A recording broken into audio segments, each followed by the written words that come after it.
6:30 p.m. ladies and gentlemen, good evening and thank you very much for joining us. It's always a pleasure having you for your evening talk show Viewpoint on DBS television. We are equally going live on Facebook, so if you're unable to watch us through your satellite, tune to Facebook DBS TV official, you'll be able to watch us. My special greetings tonight goes to those who are watching us from Ndop, and in particular I'll be greeting the family of Kimbi Immaculate.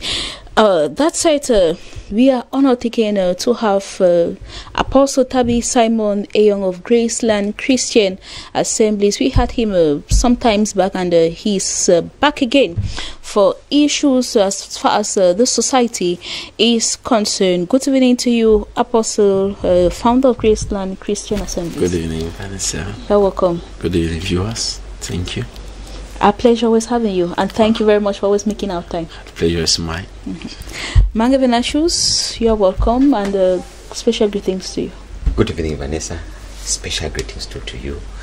Good evening to our viewers, those watching us from the southwest region, in Mamfe, in Emba, in Monya, Boya Road. In fact, in the southwest region, many of them are there watching us. Want to say good evening to you all. Despite what is happening in the southwest, life must continue. Life must continue. That's it. Let us have the first part of the show.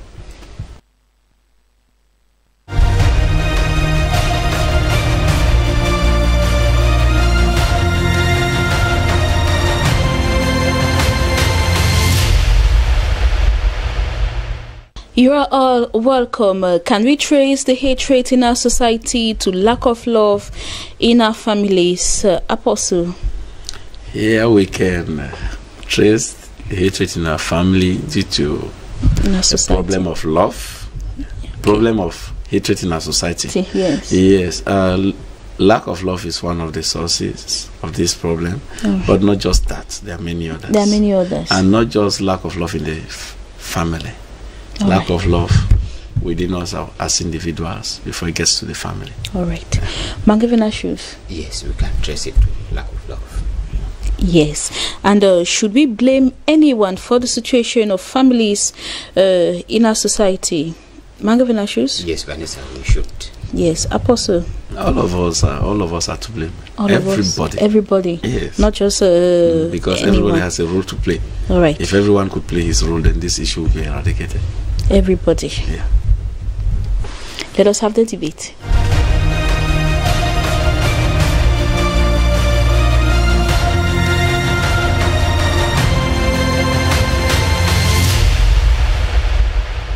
In the first question, can we trace the hatred in our society to lack of love in our families? Apostle, you think that lack of love is just one of the main factors, but there are so many other factors, and looking at how the society today is evolving with so much hatred, with so much backlashing, with so much division, disunity among communities, among families itself. In short, there are too many for me to mention them. Yes, as I said, I said lack of love is one of it, but not just lack of love in the family. Because, yes, it's true, the society, the base of the society is the family. But now when we dig deep at the level of the family, the base of the family is the people. Okay, and so before anything happens in the family, it begins with us as individuals. Now the love that someone has, before we see love being generated in the family, it must start from us. When you read Psalm 11 verse 3, the Bible says, if the foundations be destroyed, what can the righteous do? The family is the foundation of a community, and in the family we constitute that family. So now for the family to be in order, individually, personally, we are supposed to be in order. For the love to spread in the family, it begins with us first. Am I communicating? Now, so the family, it begins with us. It begins with us, the members of the family. Okay. We must love ourselves. Okay. Now, when you go to Matthew chapter 22, from verse 35 down to verse 40, the Pharisees came to tempt Jesus, a teacher of the law. He said, now, which is the greatest commandment? Jesus said, you love the Lord your God with all your heart, with all your mind, with all your soul. He said, that's the greatest. He said, and the second is like unto it. You love your brother as yourself. And now, this love of the brother as yourself, hear what he said. He did not say you love your brother. He said you love your brother as yourself. So love begins with self. Until you love yourself, until you can produce love, then can you give it out? Self-love. Yes, self-love first. So now, the lack of love in the family is because people don't even love themselves. So if they don't love themselves, love cannot be found in the family. One, okay. Now, he said if the foundations are destroyed. So he talked of foundations. He did not say foundation. So there are a number of them. Are you getting that? So one is the absence of love. Now two, another foundation. In the beginning, God created the heavens and the earth. Another foundation is God. Okay, in the absence of God, where we don't put God at the center of the family, hatred must generate. Okay, now when you go to 1 Corinthians chapter 3 verse 11, it says, no other foundation can anybody lay than that which is laid, which is Jesus Christ. When Jesus is absent from a family, love will not be, and hatred will spring up in the society. And the last of them, John chapter 1 from verse 1, in the beginning was the word. Now where the word of God is not there, love cannot be, and the society will be in problem. And now putting love aside, now, or talking of love, in the absence of love, there will be things that are present. As I said, there are a number of them. There are things that will be present, one like pride. You see a lot of tension in the community, a lot of hatred. Some of it generates from pride. Are you getting that? Pride, somebody esteeming himself to be better than others. Are you getting it? It comes from pride. And now, in the course of somebody thinking that he's more than another person, you just generate automatic hatred. The person will hate you for no reason, because yes, you look down at him, it's like it's nothing to you. You automatically hate you. Now we have superiority complex. Somebody feeling he's superior to others, and the people he feels is superior to them will hate him. Am I communicating? And you have a situation where somebody, and then another person can be suffering from inferiority complex. Are you getting that? Now he feels he's inferior. Are you getting it? And so just for no reason, he does not even say why he should love this person. It generates hatred. Okay, you leave that aside. You come to issues like frustration. People are frustrated, and that frustration ends up to cause hatred. Some are frustrated, some feel they are less privileged, some feel they are cheated in the society, and because they are cheated, he sees somebody getting better than what he was supposed to get, and some feel they are cheated because one, perhaps ethnic background, okay, geographical location where they come from, and so they feel that they are not treated the way they're supposed to be treated. And when they see others enjoying certain privileges, they develop hatred for that individual or for that group of people. Are you getting it? And some now failures. Are you getting that? Now they are frustrated because some have failed in life, and they see those who have made it and they take it for something else. There are people we know, there are people who have gone through perhaps professional schools, they passed normally, and somebody somewhere just believe that it's like they did something before getting there. Okay, and then now there are others that are frustrated. He's from school, okay, he has been out and he has no job, and he sees somebody that he feels that he studied better than the person, having a certain job or whatever, and hatred begins. So the chain goes on and on. Are you getting that? Right. Yeah, so I talked of things like that. I talk of shifting blames. Okay, if you want to just give me, I talked of shifting blames. Okay, some people, they have failed. Some people, things have not worked out with them. There's that tendency of shifting the blame to others. Are you getting it? And holding others responsible for your failure. So in the course of that, he will tell you that things are not okay with me because A did this, B did that. You're getting that? It develops hatred. Now, there's another one of self-pity. There are some people who believe that others must pity them. I'm sorry to say that. There are some people who believe that others must pity them. It's an obligation. Yes, he believes that it is his right to get what you have at hand. But then it's yours. You choose who to give and who not to give. And he feels that he's really down. He expects that you can do something and you did not do it, and it develops hatred. Okay, and so that's how it extends. It goes on and on. All right. Apostle, in the course of the program, laziness. In the course of the program, you elaborate more on that and probably tell us maybe how can someone love his or herself. Okay. Mangabenashus, you think that we can trace the hatred we have in our society nowadays because of the lack of love in our families? Actually, Apostle said it. The family is the sail of the society. what we have as a society today is a direct reflection of the kind of families that we have. If we have a corrupt society, we are now having corrupt families. If we have a godless society, it's because we now have godless families. When we say that there is this lack of love in our families, in our society, in our society, because it is in our families. Most of our parents today, they have abdicated from their roles as parent. They don't carry their role again as parent. That is why we have developed this materialistic, mentality where you don't think that you have a duty to sit with your family. I remember somebody posted something on social media that you need to tell your family where you are, which means if my wife should know where I am now, if she doesn't know where I am now, there is something wrong somewhere. I should know where she is now. If I don't know where she is, what I mean by know where she is, I mean, if they ask me, where is she? Leaving the house, I know that she was supposed to be here today. Other things can come in between. That is acceptable. But at least the principle. Which means we should be able to communicate to each other that I am going to work. From work today, I will go here and then come back to the house. There should be some accountability. Of course. And traceability, because if something happens, you are the one. They'll ask you, where is your wife, and you should be able to say that she was here. Now, but we have now a kind of family where you just get out of the house and say, I am coming. I'm coming. Where are you? What do you mean by I am coming? Somebody asks a question. I am coming. Has it become a place? So parents have abdicated from their role. Or parents will just leave without saying where it's some will not even say I'm coming. Tell the kids. Yes. Now, when you do that, you don't. Your children, your immediate family, they don't communicate. They don't feel your presence. The kind of life that you live as a family extends to the society, and we now find a society of individuals. There's no community life. Community life is no longer there. It doesn't exist again. And somebody was saying something that we've had a community where that's why you see people now build with fences. You don't know what is happening in that fence because we are now secluding ourselves.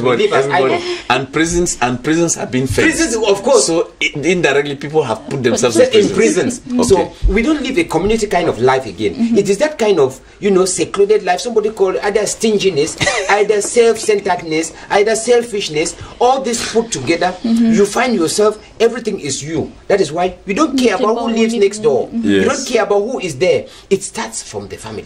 And then now the person starts feeling that it is his right for you to know. Of course. He expects you to be his keeper. Of course. Okay. So all these things put together, there is that lack of love in our family that creeps into our society, that reflects itself into our society.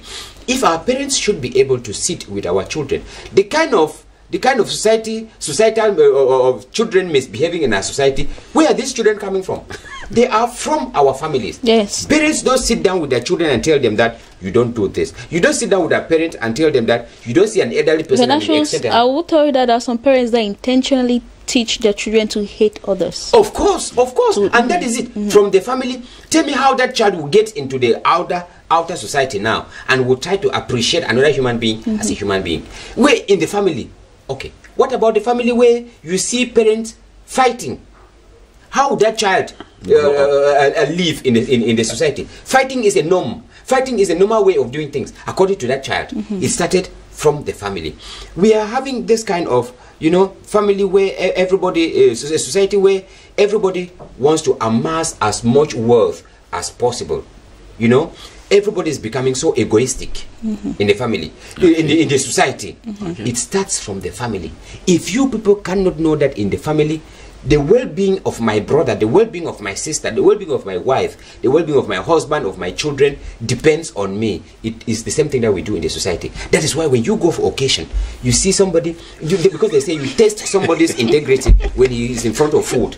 You see somebody with this disposable plate, and I think I would like that people should even use this disposable plate. Because they can't carry much. We cannot carry much past also. Because when you put much, the plate will give way. So somebody is struggling to mount as much food. Look at the crowd that is behind. Forgetting, yes. Look at the crowd that is standing. There is a long line behind. standing. Because you are in front of this food, you want to take 10 slices of fish or meat to put it in. And there are 400 people. And there are 400 people. So look at what the quantity that we have. So these things put together, it starts from the family. That is why such type of a father, such type of a woman, such type of a child place that man in front of the pot of food in the house, that's the way he will dish. He will forget that my children have not eaten, my wife is still coming, or others are still coming. So all these things starts from the family. If we know that selfishness, if we know that we are our brother's keeper from the family, once we get out, what concerns the other person will become your concern. Will become our concern. Yeah. And in that case, we live a kind of brotherly life. I remember my elder, my grandfather used to tell us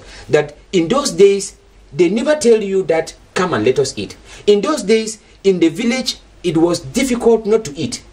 Because if you don't have what to eat today, just go to the next neighbor and you eat.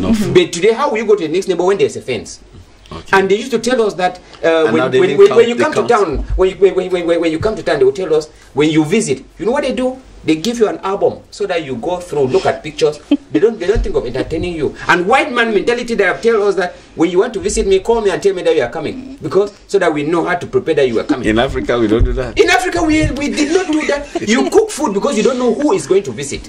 So all these things, it starts from the family, and from the family it creeps to the society. So if we wanted to, we are decrying lack of love in our society. It is directly lack of love in our family. The root cause is if we make our if we make our families a place where human beings can live, our society automatically will become a place where human beings can live. Anyway, like there's a popular saying where people do think that your families would travel miles or spend millions to bury you, but when it comes in assisting you, nobody is there. Nobody is there. In the second part of the question, should we blame anyone for the situation of families now in our society? Apostle, you think that I think we should all of us should be blamed. All of us should be blamed, because everybody has a role to play in an area where, like, some of those who really exercise hate, that you see it everywhere written on them. A good example are those who have been like victims of rape. Yes. And so this particular group of people, at times when some of these things were happening to them, there were people around who could rescue them. Yes, it's true, as I said, somebody feels frustrated, he has been to school and came out without a job, and somebody just feels that he does not have, he thinks that you is better, you should stretch a hand. It will not cost you anything. If you stretch that hand, perhaps.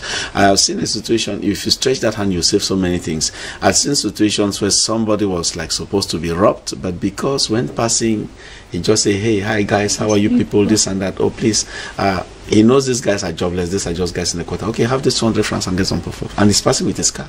The day that guy hears that they want to hijack that car, he'll come on and let him. Yeah, he'll come on and let him. So I believe that if everybody, if we can just stretch some man of love, if we can show love to one another out there. But then, as I said, how then do we stretch it out when we don't love ourselves? Are you getting that? So the first thing is, once we love ourselves, we can be able to love others. Once we love ourselves, the community will take shape. Once we love ourselves, there will be the fear of God. There will be respect for one another. You're getting that? And there will be that care, there will be that concern. So it boils down to love. But then, in cases where people at times want to be pitied, I just want to also tell the viewers out there that no matter how ugly the situation is, you can bounce back and come out of it. Never you shift blames. Once you get to that state where you want to believe that somebody else is responsible for your misfortune, somebody else is responsible for what is not going right, once you get to that point, are you getting that? You'll find it very difficult to come out of it. So I want to challenge somebody out there. In that situation, you can say, yes, I didn't school because my father died. Yes, there have been people who went to school without fathers, without mothers, who were out there doing some this or that. Yes, you say, I came out from school, I don't have a job. You need to create one. You don't need to be employed. There's work everywhere. Are you getting that? So it just depends on how you look at it, what you call a job. I've seen a case where somebody does not want to do any kind of thing. He wants just a job of a manager, a director. They want something very luxurious, like the white collar jobs. Unfortunately, there is no white collar money. Yeah. Yes, exactly. White collar jobs, there's no white collar money. So get whatever you can do, if only it will not involve you in crime. And keep going. One day things will be fine. One day. So, Apostle, how can I love myself? How can you love yourself? Now, how can you love yourself? You can love yourself by caring much about that which concerns you. Now, what we cited a case here a short while ago. somebody committed suicide. Okay, now how can you love yourself? You can love yourself directly grounded on what God says in His words. When you start putting it in practice, how can you love yourself? You love yourself by not wanting to, like, how do I put it? Okay, let me take it from the examples. Let me take it from the examples, perhaps we'll understand how to love yourself. Right. Now, or maybe while we come back to the question, let's get the point of Mange Financials, who thinks that we should, whether we should blame anybody of what is happening in our families. Mange Financials? Yes, Vanessa, when I say we should, there are people to blame. We blame the society first. We blame, in fact, all of us belong to a family. There is nobody who doesn't come from a family. And there is no family that is exempted from all these things that we are saying. It is not because you think that you are rich, that you think that you are family. No. We all contribute to the kind of society that we have. And like somebody said, when we talk of change, change begins from each and every one of us. It begins from you. The society cannot change overnight if we don't change our mentality. We don't change our mentality of love of neighbor. Know that this is another human being. If this is another human being, what do you think? Because they say, do unto others what you want it done unto you. That's the golden rule. If you do unto others what you want, how you want to be treated, I think we'll live a good society, a good life. Because what happens here is, if I knew that I hurt you, that if I hurt you, you would be annoyed, you will be angry, you will feel pain. These are the same things that if done to me, I will not. Yes, I will not appreciate it. Or ask yourself the question: if it were to be done to me, how will I appreciate? How will I? How will you feel? So once you put this question before you proceed every action, like do unto others what you want to be done to you. In fact, we would not be. We'll change the way we do things. We'll change our mentality. We'll change our way of doing things. But if we want to see blame in the other person, when you see blame in the other person, you remain standing on the same spot. Don't see blame. Blame yourself first. I am responsible for what is happening. Just believe that you didn't do something right. Yes. That's why it's like this. Correct. And you learn from that and you move forward. And correct. Once you identify that I'm one way or the other responsible in this issue, what should be done? You will improve. Correct. And because they say, St. Augustine says, more grace lies in rising, not in falling. If you fall and remain there, you remain there. It is when you struggle to rise that you are given the grace to rise. And rising means you change from where you are, because you cannot rise to the same position. You rise to something higher.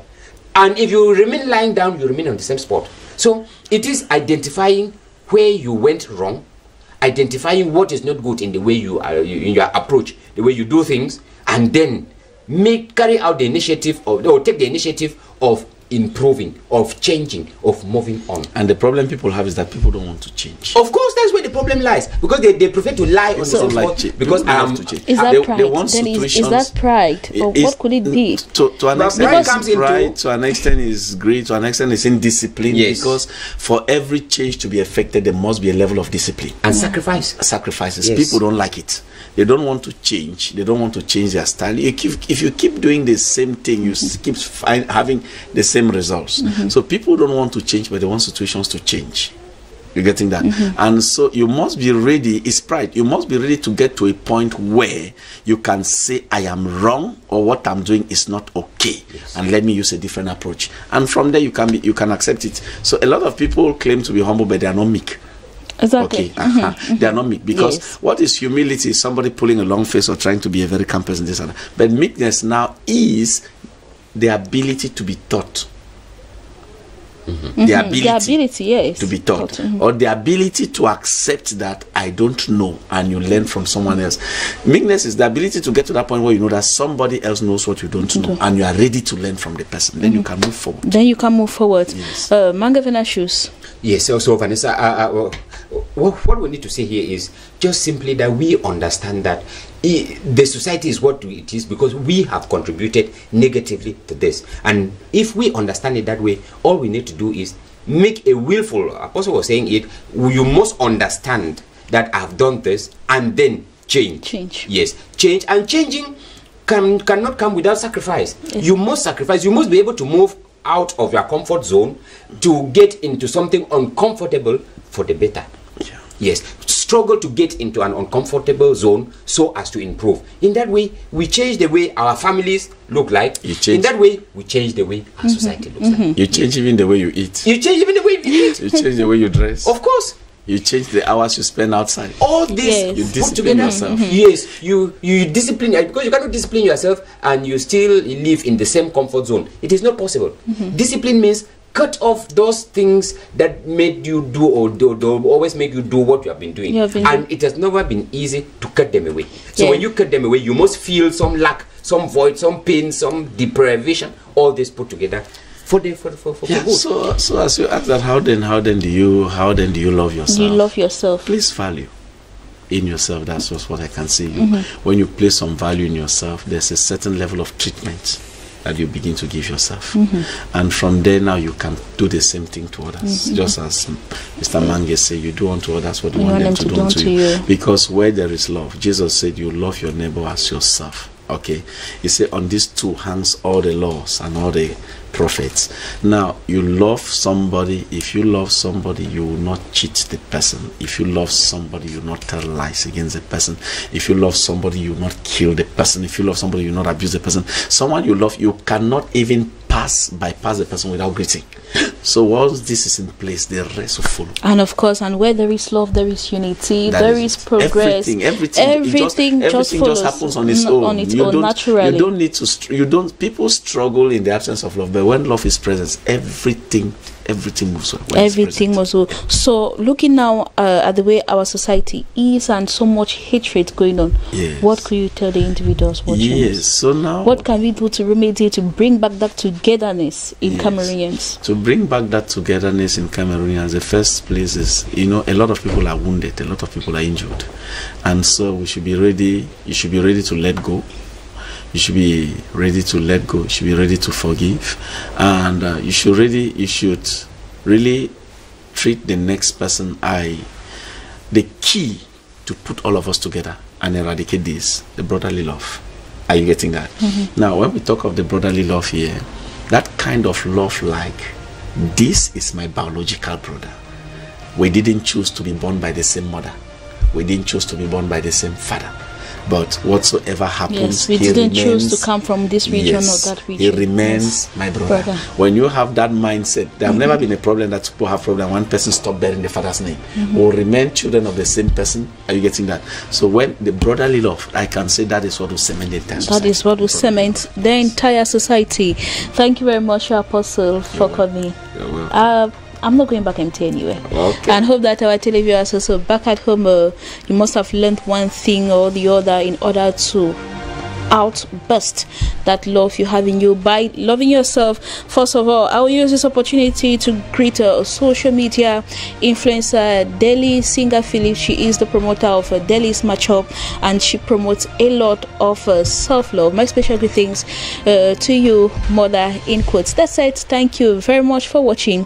Just forget about the grudges or the wounds and try to love each other. By so doing, we will be having a growing society. We'll be having unity, we'll be having comfort, and we will be having love. See you next time, God willing. Do stay tuned to DBS Television.